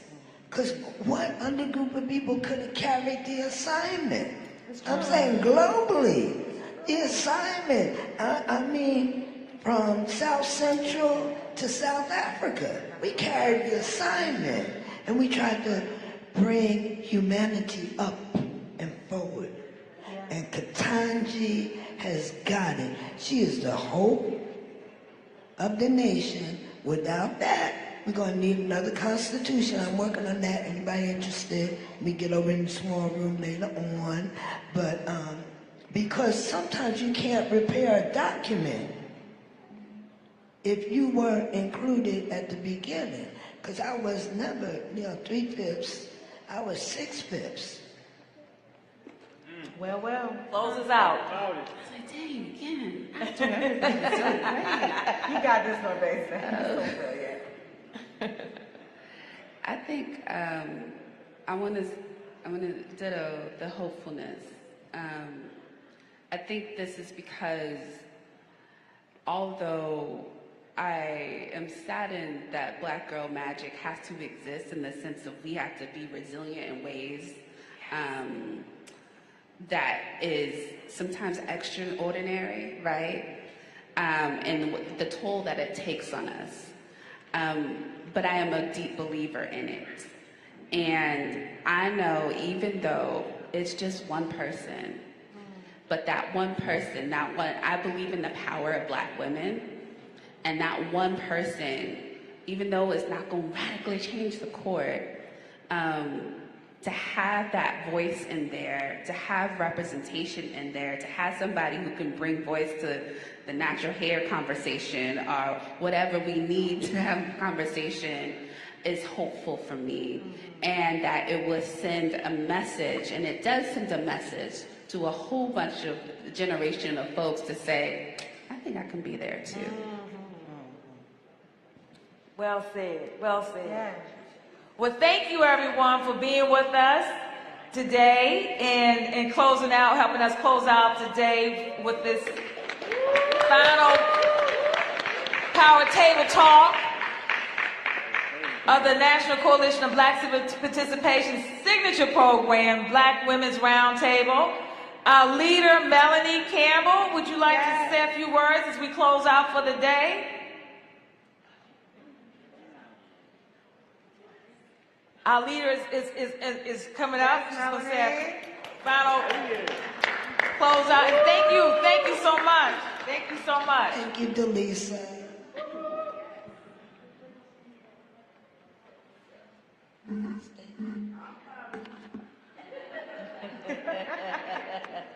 Can we give our sister Dr. Delisa Saunders a round of applause?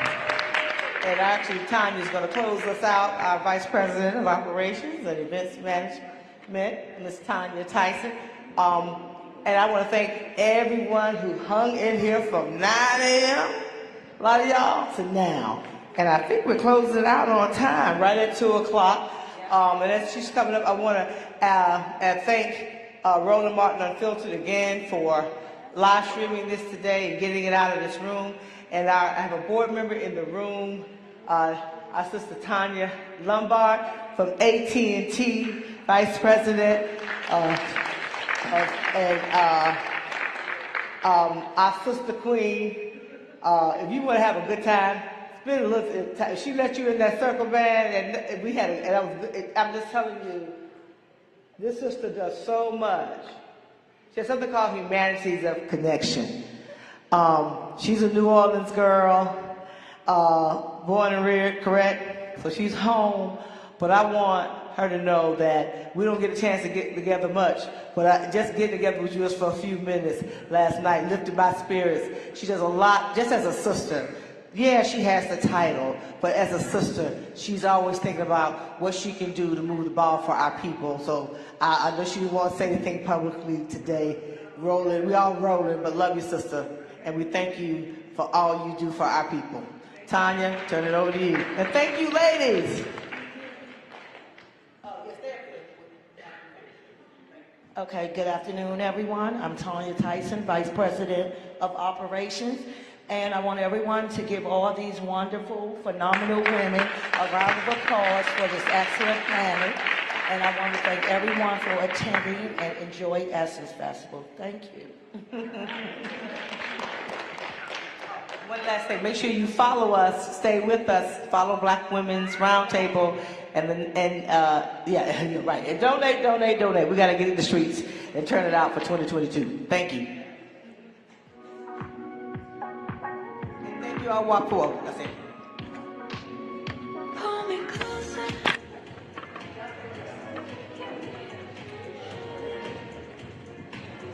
So we're gonna do a few interviews real quick. Okay. Over there.